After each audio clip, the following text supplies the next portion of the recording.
Hi everybody, it's Ron Relude, it's Roham again. Can you all believe it? It has been more than 2 weeks, and for that special occasion, I decided to break, use this amazing purple sofa that I have laying around in the house and in my room. I never sit on it. Out of the 12 months of the year, I sit on it 5 times, and it's actually pretty comfortable. Way more comfortable than this piece of shit.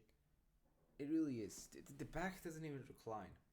I mean, this one's back doesn't even recline either, but it doesn't need to. You just kind of just melt into it and sink into it. So that's pretty nice. 40 seconds already. People have been telling me to, you know, not yap as much. Okay, let me pull this close. Not yap as much in my videos, and like try to be a little quicker with whatever I yap about. My girlfriend complains about it, especially. She's like, "You explain stuff in such a long way. You could just explain it in like 30 seconds instead of 5 minutes." And each time I'm like, fair, but fair. And I have nothing to say against it. It has been 2 weeks and insane stuff has happened in my life. Where do I even begin? I went to work, I started work. That was mainly the reason I couldn't upload videos. I am off on. I was actually. I was off on Sundays.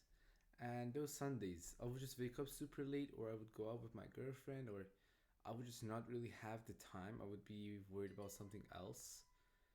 Uh, and so I wouldn't have time to record any videos. And a lot of weird shit was happening, and I literally couldn't even think about sitting down and recording a video. However, it's been more than 2 weeks. It is a little bit calmer now. Everything's a little bit better. And I mean, better is really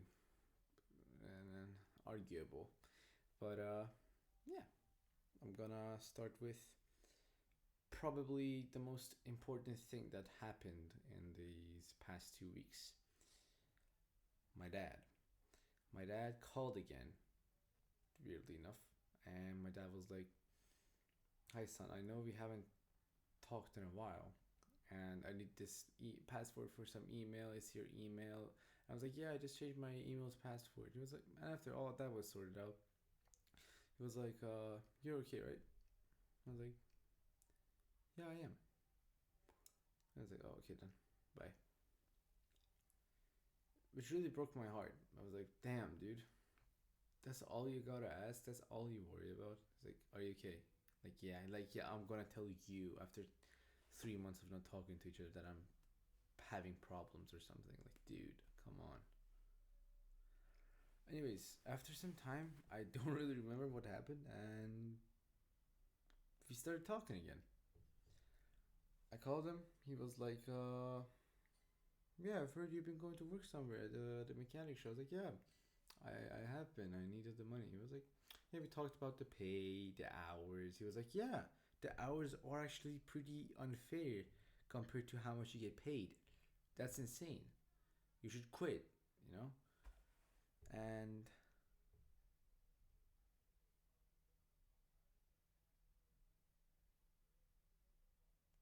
yeah, let's put a pin on that for now. The other important thing that happened in these past 2 weeks was that I wanted to change my school, and I was going to go to my girlfriend's school actually, because she studies in a school that specializes in English and in the language of English and whatever it is that they do there. They have a lot of references. They can help you get jobs in the field of English, and my girlfriend loves English. She wants to work on that field. She wants that to be,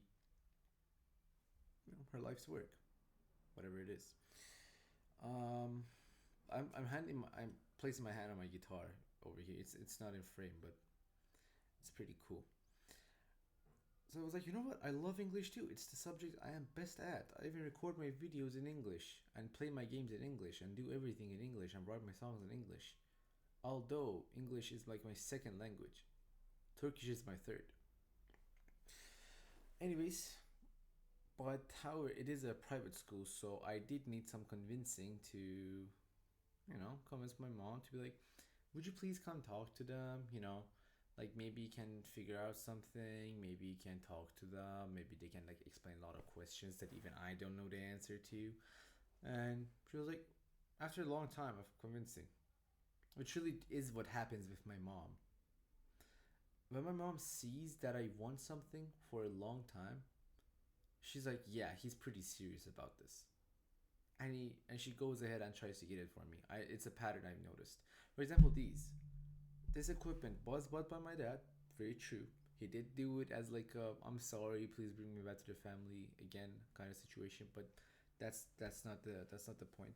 My mom was actually trying to get these for me, even in her worst situation, because she knew how much I loved music and how much I wanted to pursue it, but I didn't do it as much as I wanted to.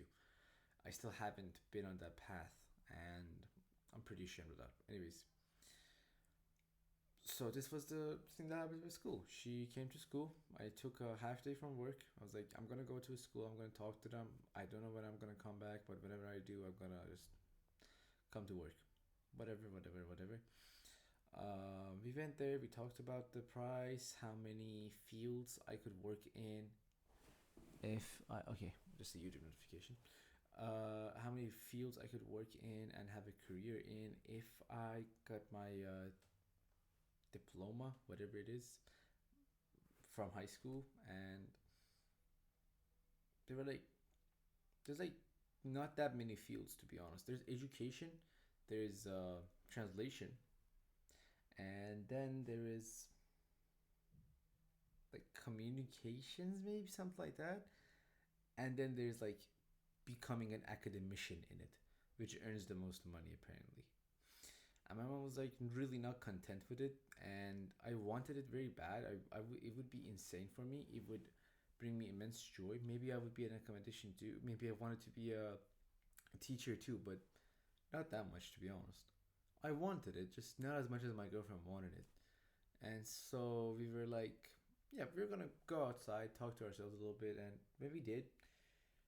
She was like, "This Ron, this job isn't really for you. I'm not doing all of this immigration stuff, not all of this for you to come here and become an English teacher." I'm like, "Mom, that's really hurtful of you to say that." She's like, "You can use English as a tool. You shouldn't base your whole life around it.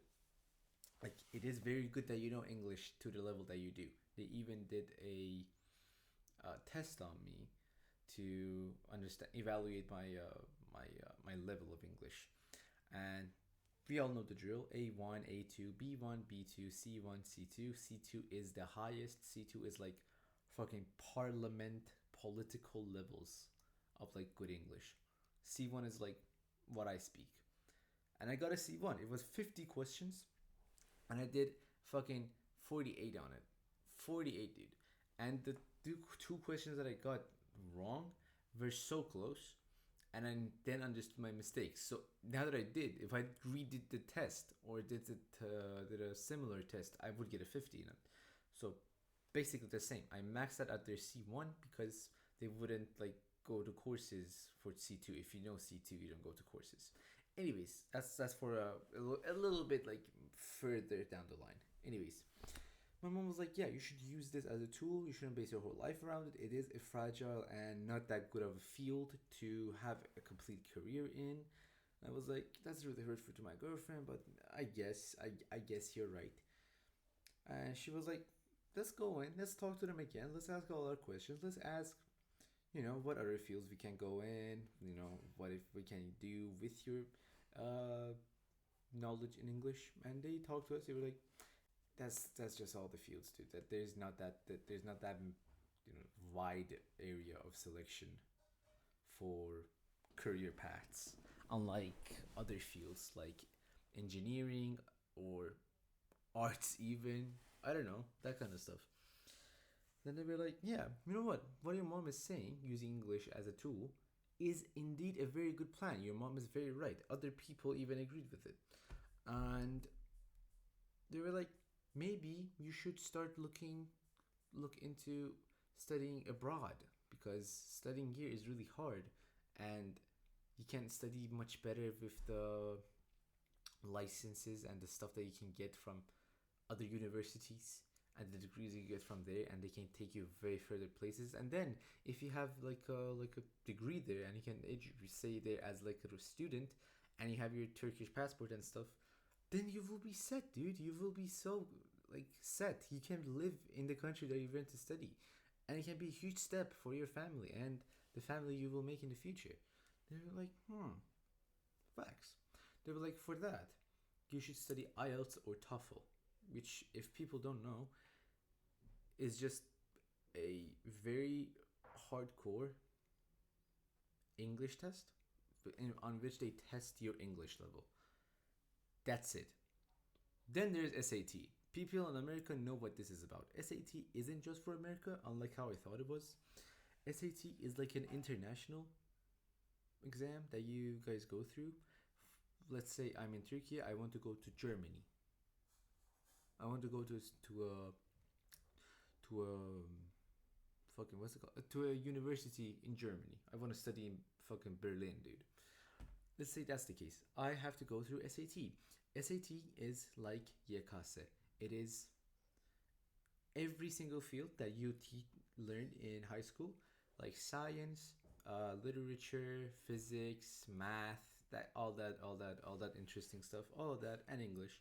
And you need a certain amount of points to get into certain amount of universities. Same drill, just this one is more international than you would think. They were like, yeah, you know what? Maybe you should keep on doing that. Should study for IELTS. They have an expiration date if you do get your degree, and the points are from like 5 to 9, and 9 is the highest level. And some universities accept like different levels, and you should really start working on your English, and you should come to our courses. We could help you go to either exam. It's just a matter of your decision. They're like, yeah, you should go make your decision. Do you have any goals? Do you have any universities you want to go to in abroad? They were like, I'm like, nah, it's just a new thought for me. I thought I was gonna actually come here and study. That wouldn't be a bad idea to go there and study. I'm still thinking, I'm still weighing my options. I have a week left to think about all of these, and this has been a very stressful 3 days of thinking about my career. That's the hugest thing. So now I'm deciding on what career I would love to choose and what I would like to decide and study in high school, and what would end up bringing me the most money and joy balance. I have to do this in 2 weeks, like 3 weeks max before school starts, dude. I want to talk to counselors. I want to talk to many people. I already talked to some people. I want to watch YouTube videos. I want to do as much research as I can, and I have been trying, dudes. Yeah, it's really not as easy as you think, guys. So that's a very bad part. Okay, remember where I put a pin in my dad? Let's unpin that. I told my dad all of this, and he was like, "You know what? You shouldn't go to that mechanic job anymore. It takes up so many hours of your day, and you don't have time, and it's not even that good of a pay. And you should sit down and focus on studying. And you know what, son?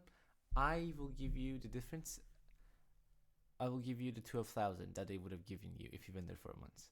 And I was like, okay, insanely good deal. I don't go to work. I get the money for work, which I wanted to invest and like put in a banking account or whatever or not. And I will have time to decide what I want to study. He ended up not giving me a dime, and we ended up fighting and whatever and whatever and whatever. Let's come back to my dad again. My dad did actually something that was quite heartwarming at first. My dad was like, "Son, I know we haven't been talking for many months now. We had to cut contacts for 3 months." And he was like, "I want you to, anytime that you want, you don't have to. I want you to write down what expectations you have of your dad and any questions that you have about whatever's happened this past year. And I will prepare my answers. I will just listen to you, and I will give my answers to you whenever I can. Just write down your questions. I will be ready to answer you." So I was happy. I was like, you know what? He's being all supportive again. You know what? He's trying to get me money. He's trying to help me with what I want to decide and studying in school, and he's giving me money again, and he's like being there as a fully present father figure, and fuck.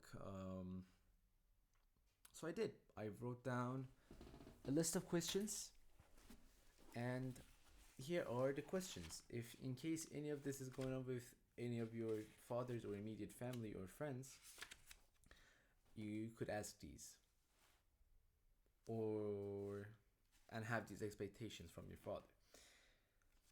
Number one of my expectations was being able to trust him with the struggles of my life that he already doesn't know, like relationship problems with friends, romantic relationship problems, platonic, mother, any kind of relationship problems, money management, time management problems, this kind of grown up stuff. Being able to get financial aid individually at least because he is still a member of our family. I don't want him to mention what he thinks about the fights. I don't want to get into that really. And being present as a father figure and having him care and or follow up with my life without me telling him. Sounds pretty normal. Sounds like something you would expect from a boyfriend or something. Sounds like something you would expect from people who actually care about you. The questions that I asked him, the ones that I want to be able to share, is um, number one, if he had everything that he wanted from his career and never had to worry about his money or have no more ambition in his field of work and he has achieved them, not losing ambition, just achieving the end of his ambition, would he come back to our family and would he want to live with us, but only under my mother's criteria? Number two, I asked him if he was allowed to travel back to any point of his marriage and change two to three things. Would he? And if so, what would he do?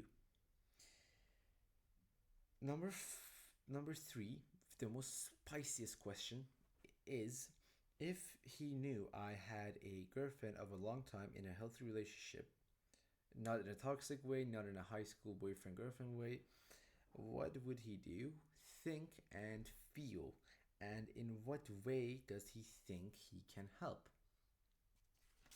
Last one is, does he think I miss him? If so, what about him do I miss? And how does he think him not being present this past exactly a year has affected me? These are the questions. He answered to all of them with absolute bullshit. He answered to them all the same, and it is hurtful for me to talk about it, and I don't want to talk about it. Long story short, people, I don't talk to my dad again. We ended up fighting. I hate him.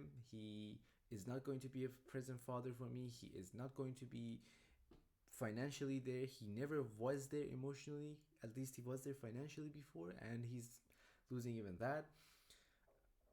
And yeah, it is. It was sad a few months ago. I think I'm getting better at getting along with the fact that I will grow up in my teen years. I already have. I will grow up in my teen years and my first adult years, my 20s and my 30s, and I will go through all of that like struggle that people do when life actually gets serious, and I will not have the support of my dad in any shape or form. I ended up fighting with him. I ended up cussing him out. I ended up calling him out. And I do not regret a single thing that I said to him. He deserves everything that I said to him.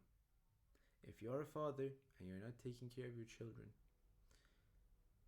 you are just a father. You're not a dad. That's just how it is. Anyways, that happened yesterday. I cut off my dad yesterday, and I do not give a fuck. It was normal for me. I had a glimpse of hope. I was like, fuck yeah, my dad is finally back. And then he wasn't. And It's okay. I'm used to just being disappointed like this from my immediate family, and I know the feeling when something is really too good to be true, and I know that I'm attaching too much hope to it, and then I know I'm going to lose it, and or it's going to change shape horribly. For example, I was so excited about school. I thought I was going to go to school with my girlfriend every day. I'm not.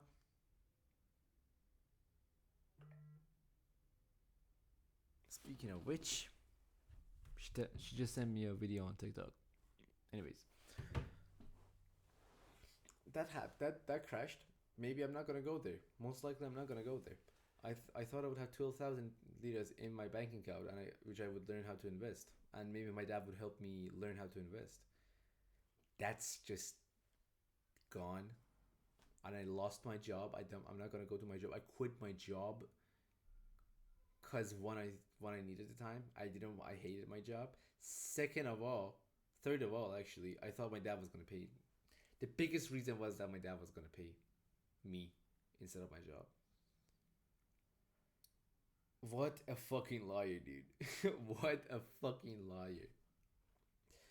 Anyways, that was my dad. That is it, dudes. That is it. I have cut ties with him. I have blocked him, and he can go absolutely fuck himself. Can I pull out my guitar without looking like an absolute dork? Yeah.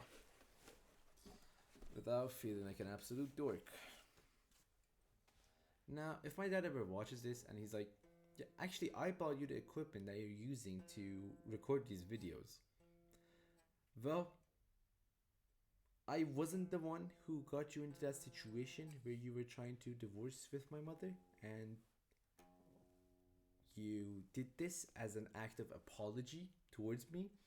And thanks for apologizing, Dad. The apology in the form of a Audio Technica 20 feeding this microphone and an arm stand and a sound card and the audio capture device that I really loved and needed for the longest time. It is a great apology, but I don't accept it. However, I do accept the good parts of your apology. Go fuck yourself. I don't know how to play the guitar. Could you tell? Yeah, I'm looking to get back into this again, and that is it.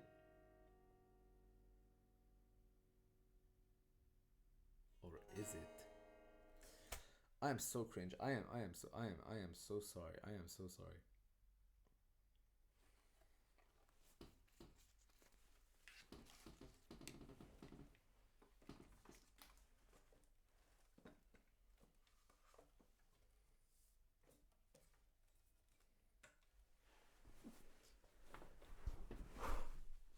Next thing I want to talk about is how my mental state is, which is like the most important part of this series, anyways. It is about my mental health and how my life is affecting it.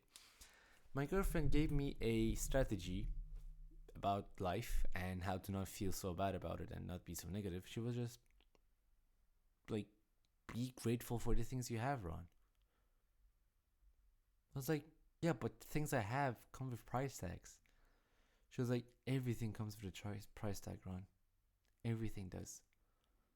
You can't have everything perfectly. You can't always have the cake and eat it. You can't always walk across paths without getting a little hurt. Nobody has left this earth unscathed, Ron. You will lose something. As Mac DeMarco says, passing out pieces of me.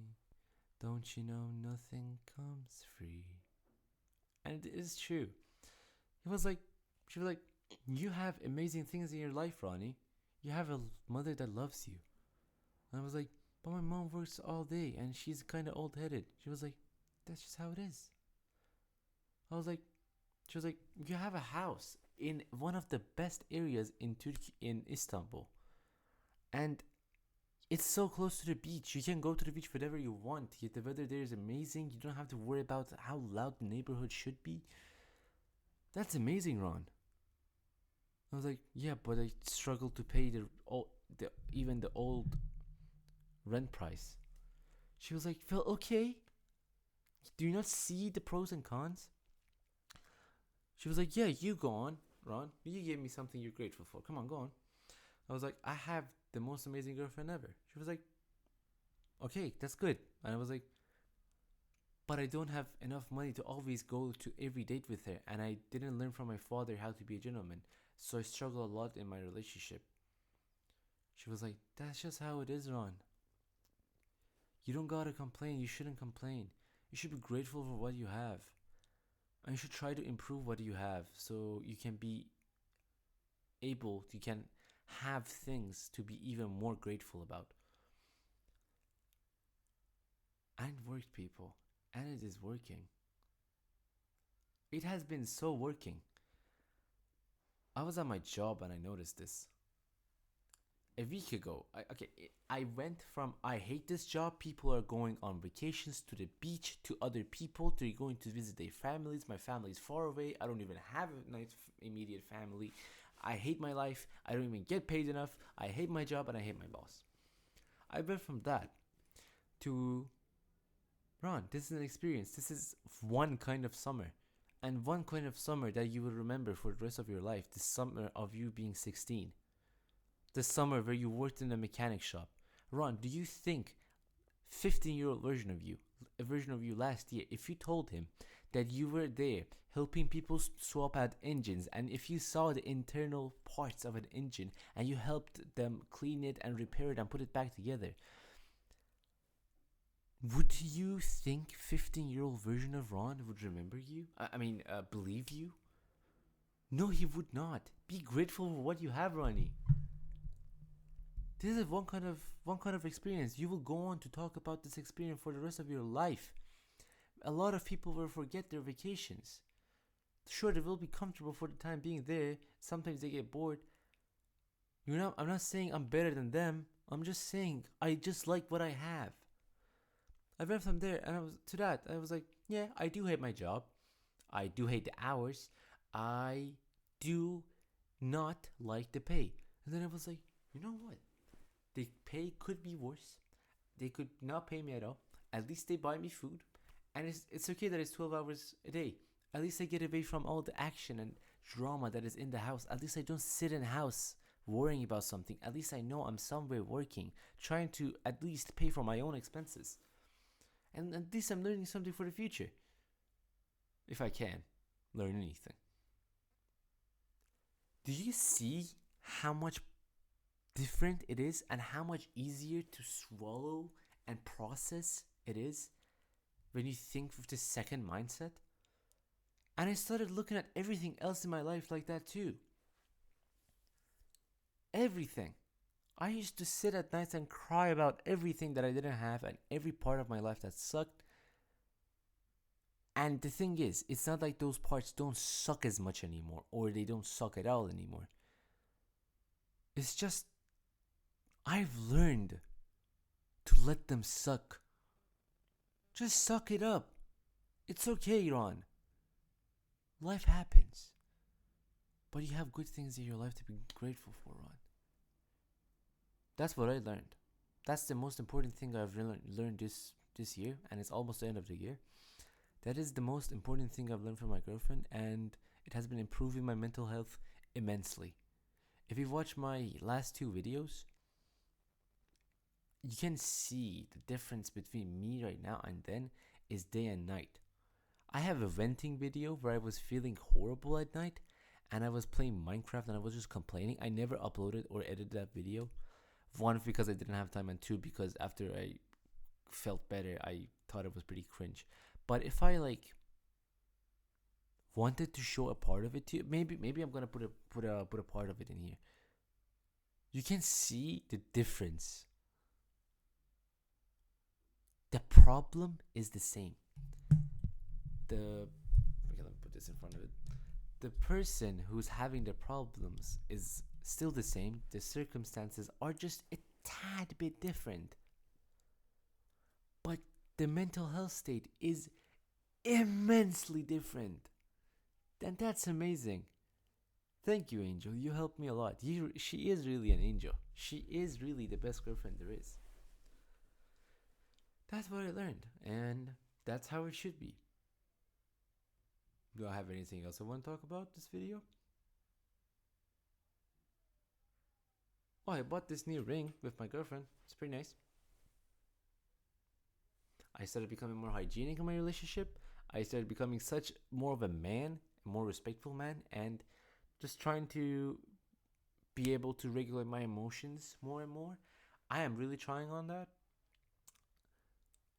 and that's a really good thing. Everyone should try to do these. Actually, let me pull up all the goals I have in my relationship. One of them is being able to regulate my own emotions and on my own, of course, and still being able to come to my girlfriend and to people when I need help, but just not excessively. And being able to see the good things in my life and being grateful for them and acknowledging their cons and accepting that nothing ever can be perfect. That things have gone better and can get better. Ding ding ding. I already got one off the checklist. Number 3, being able to plan and talk to people and lead and find solutions and not being reliant on my girlfriend or other people to do them. That is a very important thing that is in my mental psyche. I am not that good at solving problems. I get stuck on problems. And making more hygienic habits. And I'm ashamed to say this. I probably am not the most hygienic person you'll ever see, or at least was, and I'm trying to make it more of a habit. I'm trying to go to dates like looking more put together, and it is a problem with me. It has been a problem with me, unfortunately. I am ashamed to say it. I really am ashamed to say it. But I'm going to improve of those, and I'm already getting so much better. I'm halfway done with these goals. And do you know how easy these are to do? And maybe it's not that easy. It's definitely hard to change your mental psyche a little bit, but when you see what's at the end of the road, it just feels easy all of a sudden. What's at the end of the road, you might ask.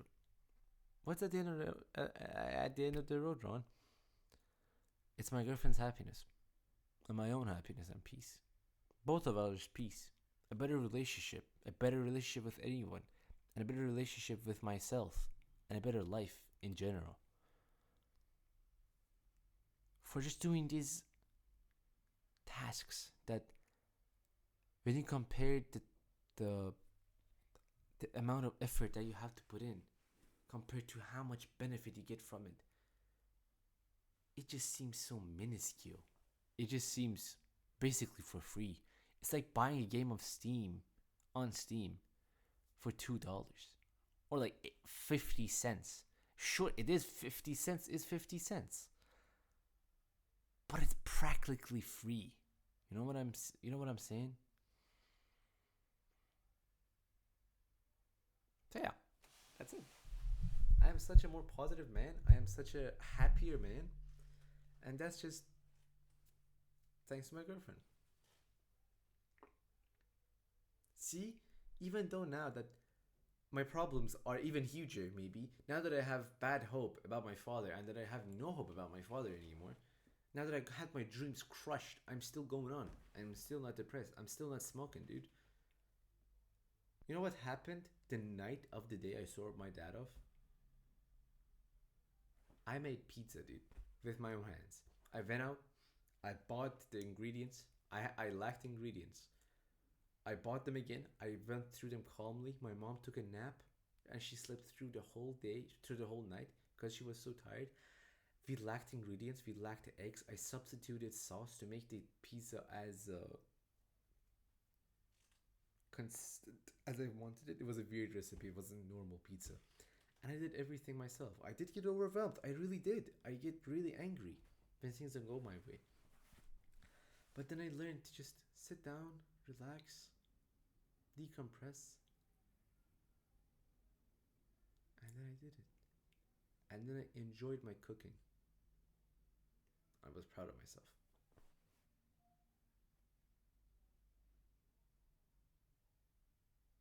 So yeah, if you learn anything from this video, it should be what I learned from my girlfriend.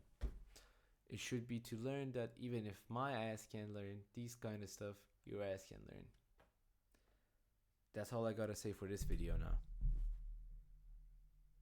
Thanks for watching, dudes and gals.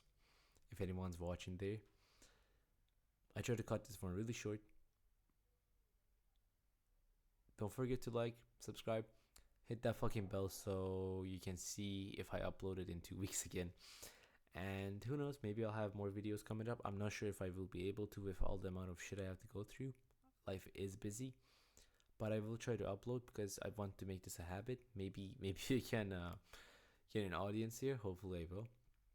And it's really getting really hot in here. I have to close my window so noise doesn't get in. Bye bye. I love my videos. I love my videos.